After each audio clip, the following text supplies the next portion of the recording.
네, 우리 오늘 말씀 바로 보도록 하겠습니다. 오늘 말씀은 여호수아 20장 1절에서 9절까지의 말씀입니다. 여호수아 20장 1절에서 9절까지의 말씀을 제가 읽도록 하겠습니다. 여호와께서 여호수아에게 말씀하여 이르시되 이스라엘 자손에게 말하여 이르기를 내가 모세를 통하여 너희에게 말한 도피성들을 너희를 위해 정하여 부지 중에 실수로 사람을 죽인 자를 그리로 도망하게 하라. 이는 너희를 위해 피해 보복자를 피할 곳이니라. 이 성읍들 중에 하나에 도피하는 자는 그 성읍에 들어가는 문 어귀에 서서 그 성읍의 장로들의 귀에 자기의 사건을 말할 것이요 그들은 그를 성읍에 받아들여 한 곳을 주어 자기들 중에 거주하게 하고 피해 보복자가 그의 뒤를 따라온다 할지라도 그들은 그 살인자를 그의 손에 내주지 말지니 이는 본래 미워함이 없이 부지 중에 그의 이웃을 죽였음이라. 살인자는 회중 앞에 서서 재판을 받기까지 또는 그 당시 대제사장이 죽기까지 그 성읍에 거주하다가 그 후에 그 살인자는 그 성읍 곧 자기가 도망하여 나온 자기 성읍 자기 집으로 돌아갈지니라 하라 하시니라. 이에 그들이 납달리의 산지 갈릴리 게데스와 에브라임 산지의 세겜과 유다 산지의 기럇 아르바 곧 헤브론과 여리고 동쪽 요단 저쪽 르우벤 지파 중에서 평지 광야의 베셀과 갓 지파 중에서 길르앗 라목과 므낫세 지파 중에서 바산 골란을 구별하였으니 이는 곧 이스라엘 모든 자손과 그들 중에 거류하는 거류민을 위하여 선정된 성읍들로서 누구든지 부지 중에 살인한 자가 그리로 도망하여 그가 회중 앞에 설 때까지 피해 보복자의 손에 죽지 아니하게 하기 위함이라. 아멘. 우리 오늘 이 말씀을 가지고 도피성이라는 제목으로 함께 말씀을 나누고자 합니다. 우리가 여호수아서를 이제 벌써 9번째 9주차에 걸쳐서 말씀을 듣고 있습니다. 말씀을 듣는 가운데서 여러분들에게 1장부터 9장까지 그리고 10장, 11장까지 나아간 뒤에 지금 이제 확 건너뛰었어요. 지난주 말씀이 11장이었는데 이제 20장으로 확 건너뛴 이유는 그 앞에 이제 12장 그리고 13장, 14장부터 19장까지는 이제 정복한 땅을 분배하는 과정이 나오기 때문입니다. 그런데 이 분배하는 과정을 한 주 한 주 하다 보면은 여러분들이 정말 이제 지루해서 도망가지 않을까라는 생각이 들어가지고 여러분들에게 짧게 요약해서 설명을 하고 우리 20장의 말씀을 나누고 그리고 다음 주면은 우리 이제 여호수아 시리즈를 마무리하려고 합니다. 여러분들 누구예요? 우리가 요즘 좀 많이 핫하더라고요. 그래서 어른이고 아이고 할 거 없이 여러분들도 재밌게 보고 있는 친구들이 많은 것 같은데 전사님도 이제 몇 화 보다가 지금 아직은 못 보고 있는데 굉장히 연기도 이제 배우분이 연기도 잘 하고 하지만 스토리나 그런 것도 이제 굉장히 재밌게 보고 있는데 이 우영우 드라마에서 배경이 되는 곳은 우리가 잘 알다시피 이 직업이 뭐죠? 변호사로 나오죠. 그래서 그 배경이 되는 곳은 법정이 주로 나옵니다. 법정과 이제 재판하는 곳에 대한 이야기가 계속해서 나오는데 법정에서는 이제 일반적으로 우리가 이제 세 가지의 직업을 기본적으로 만날 수가 있습니다. 재판장과 검사와 그다음에 변호사. 그렇죠. 판사, 검사, 변호사 이렇게 되죠. 그런데 이제 이 각자의 역할을 맡은 사람들이 피고를 대신해서 아니면은 이제 원고를 대신해서 이제 서로의 위치나 서로의 상황을 막 변론하고 그래서 결국에는 내가 죄가 없다라는 것을 이제 인정하고 내가 죄가 없다라는 것을 드러내기 위한 것 아니면 제가 죄가 있다라는 것을 드러내기 위한 것이 사실 이 법정입니다.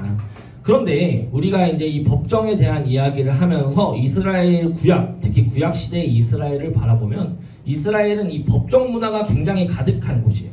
기본적으로 하나님께서 이스라엘 백성에게 준 뭐가 있죠? 율법이 있죠. 그리고 율법에 따라서 철저하게 재판 과정이 항상 들어갔던 곳입니다. 그래서 우리 오늘 말씀을 같이 보면 알겠지만 말씀에서도 재판이라는 단어가 나오고 있어요. 그런데 이 재판이라는 것은 사실 굉장히 까다롭습니다. 왜냐하면은 죄가 있다고 생각하는 사람은 저 사람이 무조건 죄가 있을 테니까 어떤 식으로 이유를 붙여서든 죄가 있다고 얘기할 거고 죄가 없다고 생각하는 사람은 내가 실제로 죄를 지었어도 나는 죄가 없다라고 얘기할 수 있기 때문에 그래요. 그런데 여러 가지 이제 법정에서 다루는 이 드라마에서도 특히 이제 막 여러 가지 법을 다루고 있는데 사실 이런 법정 드라마에서 항상 빠지지 않고 나오는 이제 사건 중에 하나가 바로 과실치사에 관련된 사건이에요. 과실치사가 뭐냐면은 내가 의도하지 않게 과실로, 그쵸, 과실이죠 말 그대로.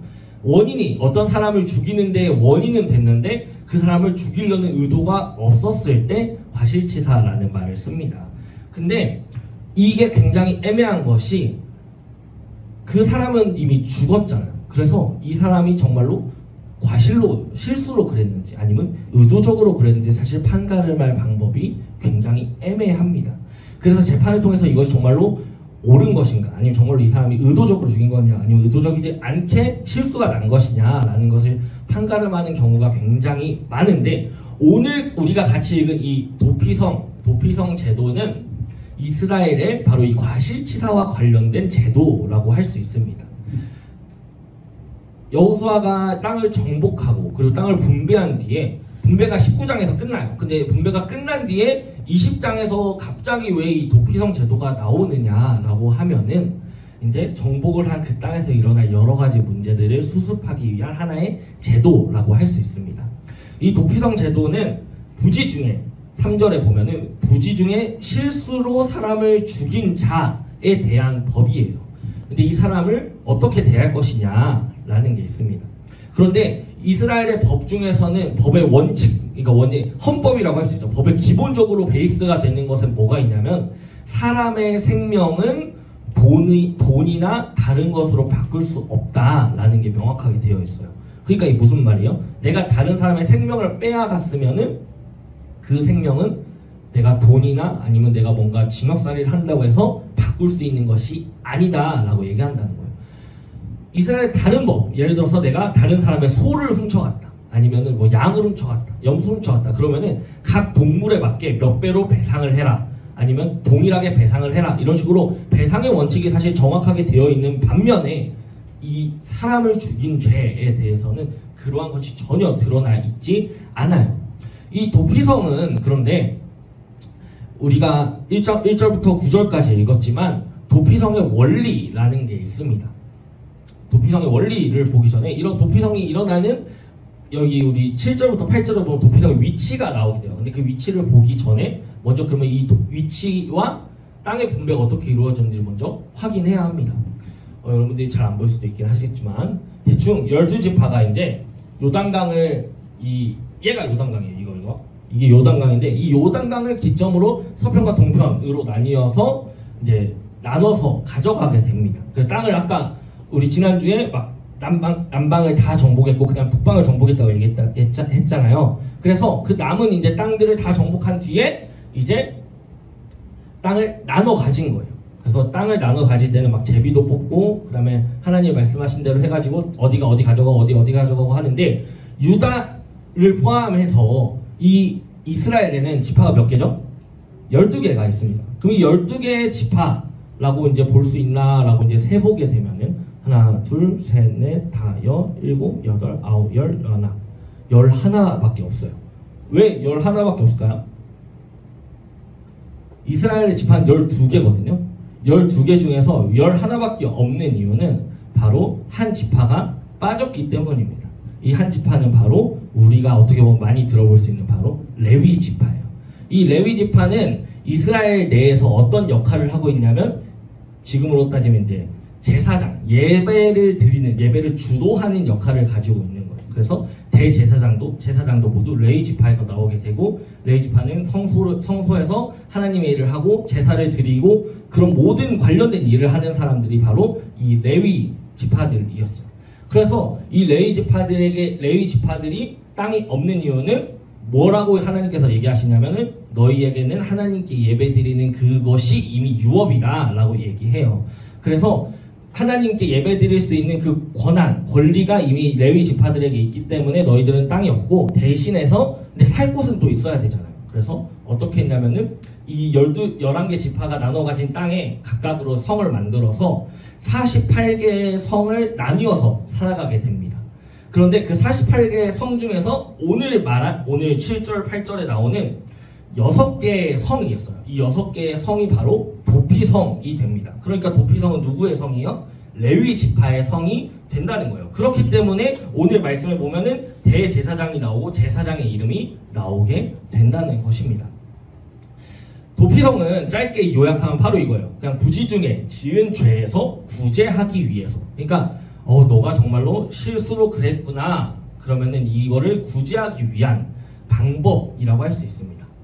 그런데 이제 한편으로 이렇게 보면은 이거는 순전히 과실치사를 저지른 사람의 입장이잖아요. 그럼 반대 입장에서 보면은 아닐 수가 있다는 거예요. 반대 입장에서 보면은 가족을 한순간에 잃을 수도 있고 아내를 한순간에 잃을 수도 있고 딸, 아들 포함해서 그냥 나의 정말 친족을 한순간에 잃는 그 슬픔을 사실은 어떻게든 갚아나가고 정리를 하고 싶기 때문에 이스라엘에서는 어떻게 해요?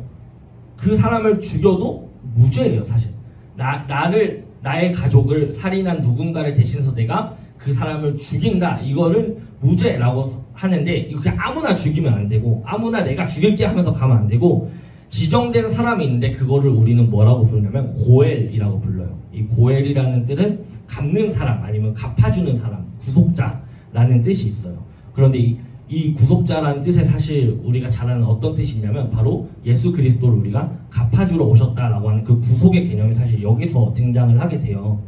뭐 이거는 이제 여담이지만 그래서 우리가 이제 지나가게 되면 누군가 만약에 자신의 가족을 죽인다면 가족이나 친족 중에서 누군가가 아까 우리 말씀을 보면 뭐가 나오죠? 피해 보복자라는 게 나오죠. 이 피해 보복자의 역할을 해서 범인을 그 죽임으로써 생명의 빚을 갚게 했다는 거예요. 아까 이스라엘에서 사람의 생명은 돈으로 환산되지 않는다고 했죠. 그렇기 때문에 생명은 생명으로 갚게만 되어 있어요.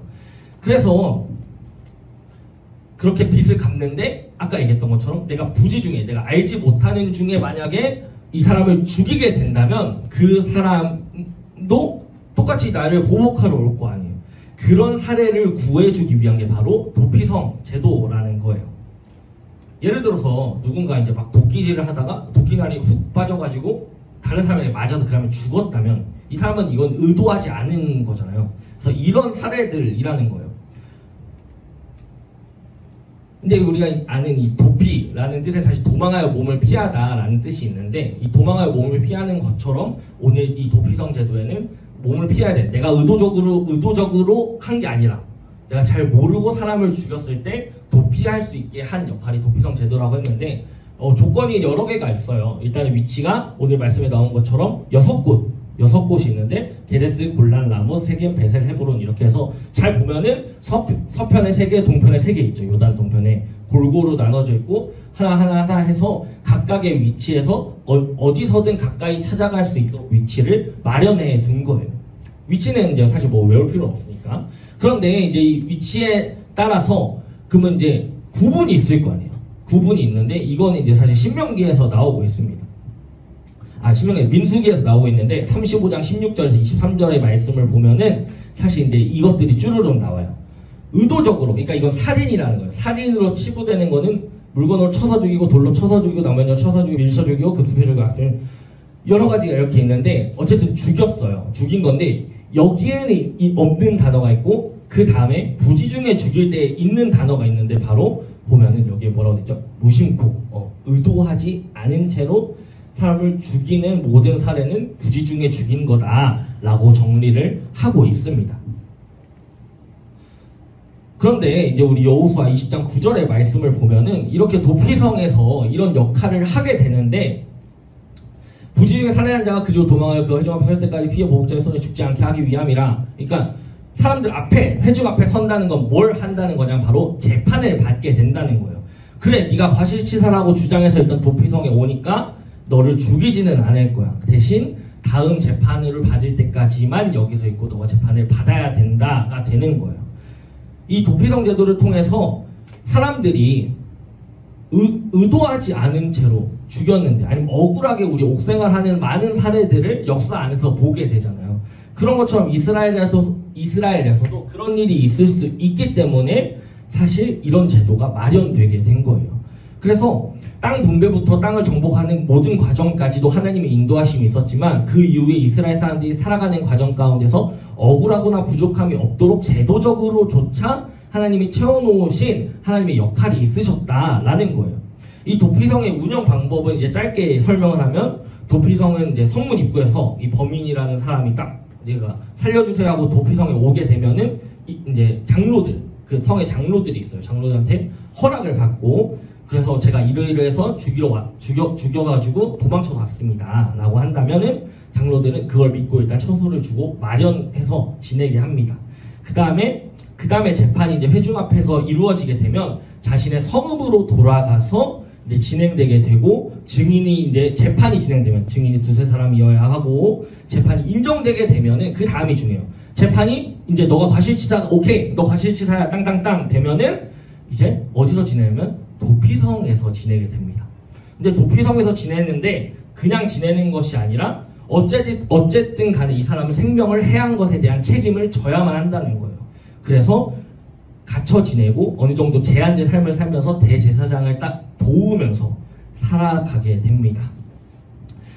그래서 이 도피성 제도를 통해서 우린 여러 가지를 사실 생각할 수 있는데, 이 도피의 역할이라는 거예요. 이 도피를 하게 되는 역할.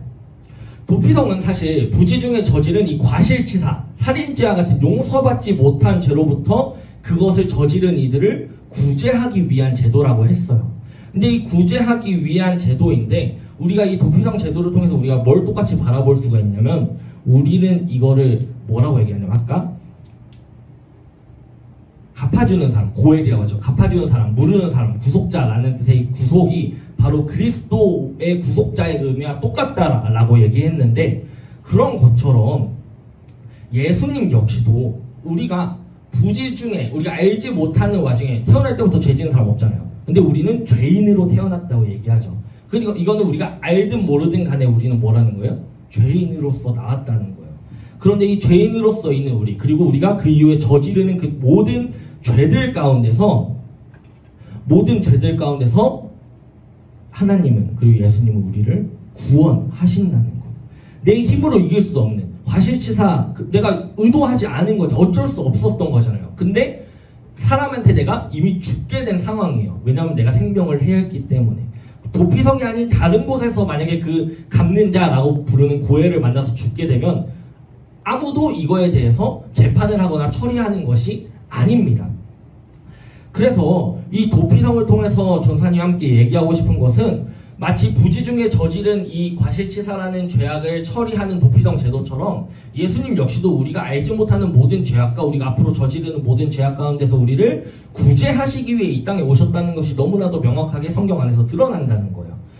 그리고 그 역사는 도피성뿐만이 아니고 우리가 출애굽할 때부터, 그 다음에 어디로 가야 돼? 또 아브라함 때부터, 아담과 하와 때부터 이미 예비하시고 준비하신 하나님의 구원의 뜻이 있다는 거예요.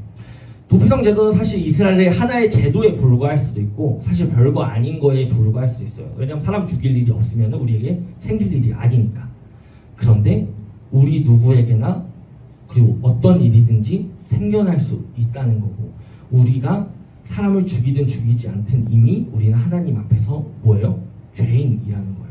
그리고 예수님은 명확하게 얘기하시죠. 간음을 하든 살인을 하든 도둑질을 하든 어떤 죄를 짓던 간에 우리 인간 안에서 서로의 재판에 따라서 형벌을 주거나 처벌을 할 수야 있겠지만, 우리 각자의 모든 죄인이라는 것, 깨끗하든 깨끗하지 않든 우리가 보기에 죄를 지었든 짓지 않든 간에 동일하게 하나님 앞에서 모두 뭐라는 거예요? 죄인이라는 거예요. 동일한 모든 죄인이기 때문에 우리는 구원을 받아야만 하는 존재인데, 그거는 우리 힘으로 할 수 없다고 성경에선 이야기해요. 마치 도피성에 도망치는 사람처럼, 우리가 아까 도피라는 뜻이 무슨 뜻이라 했죠? 도망쳐서 몸을 맡긴다라고 했어요. 도망치는 거에 집중할 필요는 없어요. 도망칠 수 있죠. 힘든 상황 가운데서, 어려운 상황 가운데서 도망칠 수 있는데, 그 도망치는 끝이 내가 원하는 편안함과 내 안락함과 아니면은 내가 뭔가 다른 대체 도구를 찾아서 도망치라는 것이 아니라, 성경에서 뭐라는 거예요? 몸을 맡기라는 거예요. 근데 몸을 누구한테 맡겨요? 바로 하나님께 맡기라라는 것이 바로 이 도피성 제도라는 것입니다. 왜냐하면 도피성의 제도에 있는 그 도피성들은 다 누구의 성이라고 그랬어요? 레위 지파의 성들이라 했죠. 레위 지파는 하나님께서 예배를 드릴 수 있도록 세우신 지파예요. 레위 지파는 그래서 마치 도피성과 같은 역할을 하고 있는 거예요. 도피성은 사람을 죽여야 과실치사가 일어나야 가는 곳이었지만 레위 지파는 어떤 지파예요? 각자의 땅이 없지만 48개의 성에 나눠져서 각자 지파의 땅에 있으면서 뭘 하는 거예요? 하나님의 말씀을 기억하고 이스라엘 사람들이 죄가 용서되고 우리가 죄가 있구나, 우리가 하나님의 말씀을 따르지 않으면 죄가 생기는구나, 우리가 순종해야 하는구나 라는 것을 새길 수 있게 하는 역할을 했던 것이 바로 이 레위 지파였던 것입니다. 그래서 우리가 이 시간 함께 기억할 것은 도피성 제도와 마찬가지로 하나님께서는 우리에게 예수님이라는 도피성을 보내셨다는 거예요. 그리고 이 도피성이라는 것은 그냥 우리를 편안한 곳으로 안락하게 이끄는 것이 아니라 우리의 삶을 영원히 바꿔주실 곳이라는 거예요. 도피성에서 지내는 동안 어떻게 하라 그랬어요? 생명을 해한 것에 대한 책임을 지면서 대제사장을 따라서 하나님의 일을 하는데 힘쓰라 라고 되어 있어요. 그런 것처럼 우리 역시도 하나님이라는, 예수님이라는 도피성 가운데 우리의 몸을 맡기고 우리의 뜻을 맡긴다면 그 가운데서 바로 예수님의 말씀에 따라 살아가는 그 삶을 살아가고 감당하는 것이 바로 우리에게 필요한 것이라는 거예요. 그래서 우리 청소년부 친구들 가운데 지금 각자의 어려움과 힘듦이 분명히 있고 도망치고 싶은 순간들이 있잖아요. 작지만 크든 작든 간에 각자의 도망치고 싶은 순간 가운데 하나님의 말씀에 따라 살아가는, 예수님의 말씀을, 그리고 예수님께 맡기는, 정말로 몸을 맡기는, 내가 지혜롭고 똑똑하고 고귀해 보이는 것처럼 예배를 드리거나 할 필요 전혀 없어요. 그냥 하나님께 몸을 맡기는, 내가 억울한 것을 얘기할 수 있는 그런 곳이 바로 예수님이 되고 여러분들의 교회가 되고 도피성이 되기를 소망합니다. 제 기도하고 마치도록 하겠습니다. 하나님 아버지, 주님께서 우리 청소년부 친구들 가운데 함께 말씀하게 해주신 감사합니다. 우리가 주님 앞에서 너무나 주님이 없다고 생각하고 내가 도망치고 싶을 때, 정말 우리가 살인을 저지른 것도 아니지만 이 세상 가운데서 내가 원하는 대로 살아가지 못해서 도망치고 싶을 때 다른 곳으로, 다른 탈출구를, 내가 다른 도구를 찾는 것이 아닌 예수님이라는, 예수님께 내 몸을 맡긴다는 도피성을 향하게 하여 주시옵소서. 예수님의 이름으로 기도했습니다. 아멘. 우리 주기도문 하심으로 예배 마치도록 하겠습니다. 하늘에 계신 우리 아버지, 아버지의 이름을 거룩하게 하시며 아버지의 나라가 오게 하시며 아버지의 뜻이 하늘에서와 같이 땅에서도 이루어지게 하소서. 오늘 우리에게 일용할 양식을 주시고 우리가 우리에게 잘못한 사람을 용서하여 준 것 같이 우리 죄를 용서하여 주시고 우리를 시험에 빠지지 않게 하시고 악에서 구하소서. 나라와 권능과 영광이 영원히 아버지의 것입니다. 아멘.